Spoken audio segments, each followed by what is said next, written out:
शायद इस बात से आप भी 100% एग्री करोगे। ओटीटी अब नया थिएटर है बॉस। हर हफ्ते एक नई फिल्म आती है जिसे थिएटर से ज़्यादा पब्लिक घर बैठ के देखने लग जाती है। डूड का एक एग्जांपल ले लो। थिएटर में फिल्म ने भले ही अच्छा खासा 100 करोड़ का बिजनेस किया था, बट ओटीटी पे आते ही साउथ से चलती हुई फिल्म नॉर्थ ऑडियंस को भी दीवाना कर रही है। इवन उसके साथ रिलीज हुई तेलुगु कदा, इसको थिएटर में लोगों ने नहीं देखा, बट ओटीटी पर फिल्म रिकॉर्ड बना रही है। डबल मीनिंग सब्जेक्ट है, बट कम से कम लोगों तक अपनी बात तो पहुंचा रही है, तो इसी लिस्ट को आगे बढ़ा दिया है। इस फ्राइडे ओटीटी पर रिलीज हुई एक ऐसी तमिल फिल्म ने जिसको मेरे हिसाब से 2025 की best film of the year का अवार्ड इसलिए मिल जाएगा, इसी की बात कर रहा हूँ मैं, जो नेटफ्लिक्स पर रिलीज हो चुकी है। और खुशखबरी यह फिल्म अकेली नहीं आई है, साथ में हिंदी डबिंग को साथ लाई है।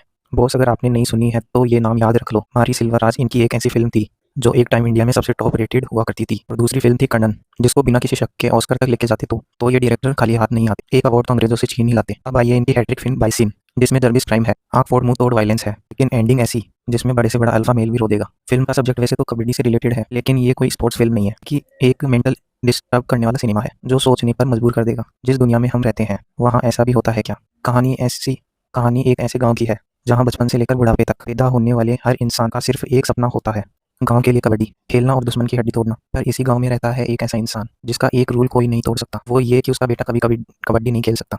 जिसने कोशिश की उसकी गर्दन गई काम से, पर लड़का भी तो इसी बाप का खून है ना, खेलेगा तो सिर्फ कबड्डी, और एक बार खेलते हुए उसका मास्टर देख लेता है तो इंडियन टीम तक ले जाने का सपना सोच लेता है। अब इस कहानी का एक दूसरा रूप बताता हूँ आपको। दो गांव जिनसे निकलने वाले दो ताकतवर इंसान, पुलिस स्टेशन में इनका फोटो पोस्टमार्टम लिस्ट में परमानेंट है। स्पेशली फिल्म का एक सीन है जो गॉड सेक्रीफाइस से जुड़ा हुआ है, वो बहुत हॉन्टिंग सीन है, आप लाइफ में कभी नहीं भूल सकते। रीजन ये दो और उसके पीछे का रीजन ये दुश्मनी है। किसी की जान लेना इन दोनों के लिए बाएं हाथ का खेल है, लेकिन इनको लेनी है एक दूसरे की जान, जिस वजह से ये दुश्मनी दो इंसानों से बढ़कर दो पूरे पूरे गाँव में फैल गई है। तो एक तरफ कबड्डी को लेकर बाप बेटे में तन गई है, दूसरी तरफ पुरानी दुश्मनी बंदूक तक पहुंच गई है। और तभी इस कहानी में बाइसिन की एंट्री होती है। आपको सिर्फ जानवर दिख रहा होगा, लेकिन फिल्म में इसकी अलग पहचान है। ऐसी दमदार कहानी जिसके बाद बाइसिन में दिखता भगवान है, उस कहानी को देखकर माथा पकड़ लोगे। भले ही फिल्म 2.25 घंटे लंबी है, लेकिन बहुत फास्ट स्पीड से चलती है। एक कहानी में इतनी सारी चीजें एक साथ होते हैं, आपको सांस लेने की फुर्सत नहीं मिलती है। इतने अच्छे तरीके से समझाया कि भेदभाव सिर्फ इंसान नहीं, खेल में भी होता है। डिस्क्रिमिनेशन जो बिना मतलब ही दो समझदार लोगों को एक दूसरे की जान का दुश्मन बना देता है। आप चाहो तो इस फिल्म को सिर्फ एक सस्पेंस थ्रिलर, स्पोर्ट्स ड्रामा के लिए देख सकते हो, या फिर इस फिल्म के कैरेक्टर से जुड़कर फिल्म का मैसेज समझ सकते हो। 5 में से 4.5 स्टार मिलेंगे। एकदम रियल जैसा 90s दिखाना, कबड्डी ना जाने हुए भी उसमें इंटरेस्ट लाना गजब का, क्राइम ड्रामा दिखाना और इंसान का जानवर बन जाना, प्लस एक्टिंग का टॉप क्लास हो जाना।